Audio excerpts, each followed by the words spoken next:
Hello, hello.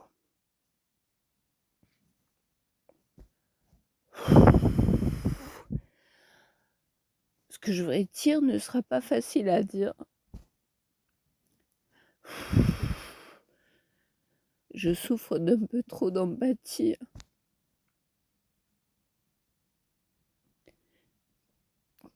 Et je ne peux pas retenir mes larmes.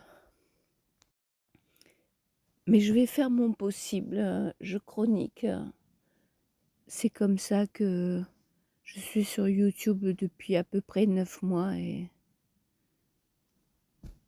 mon côté, un jour, j'ai rêvé d'être journaliste.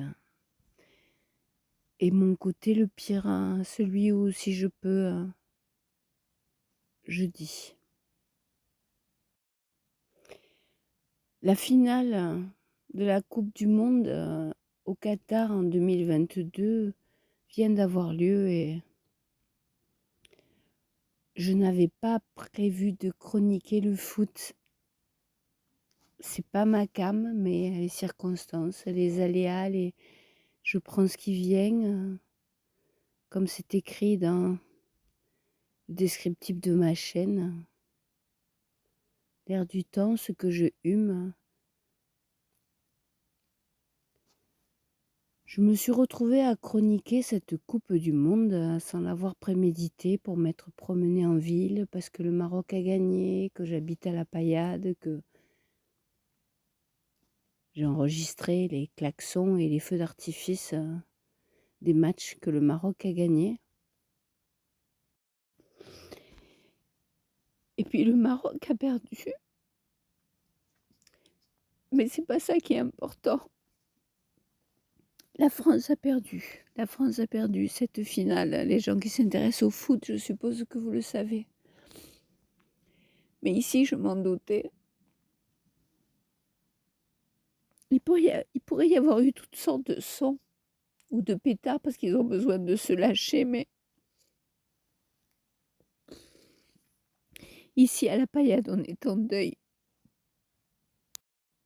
Il y a eu quelques pétards au feu avant la fin du match parce que ça doit pas coûter grand-chose. Sur La Paillade, il y en a tous les 3-4 jours des petits feux d'artifice. Mais le soir de la finale France-Maroc,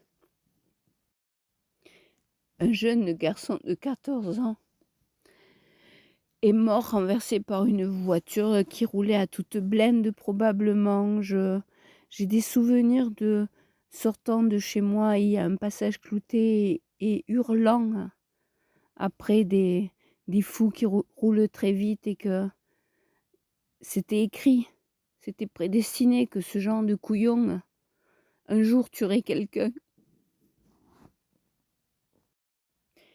Mais une jeune vie qui avait toute la vie devant lui est partie. L'empathie, c'est de se mettre facilement à la place de ses proches. Alors ici à La Paillade, c'est très silencieux. Pas seulement parce que l'équipe de France n'a pas gagné, parce que aussi, je pourrais m'arrêter là, mais je vais dire, la réalité, c'est un de mes défauts. Lors de la Coupe du monde d'il y a 4 ans, je me promenais dehors quand l'équipe de France a gagné. Parce que nous sommes à La Paillade, que c'est un ghetto où on a collé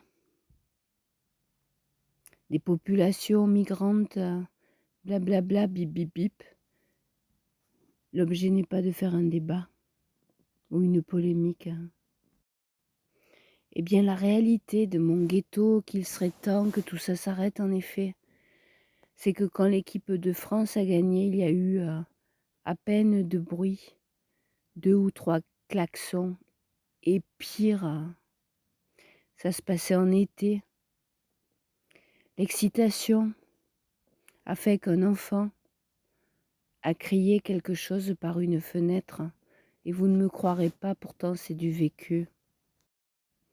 Il a crié, ouvrez les guillemets, ils ont gagné, Un enfant de la paillade n'a pas crié la phrase qu'on aurait attendue, qui aurait été: «On a gagné!» Alors tirez les conclusions que vous voulez de ce que je vous raconte, mais il est temps que l'on détruise ce ghetto. Il est temps que l'on passe à autre chose. Respect pour tous ces jeunes dont la vie a été gâchée. Respect pour Aymen. Mes condoléances à sa famille.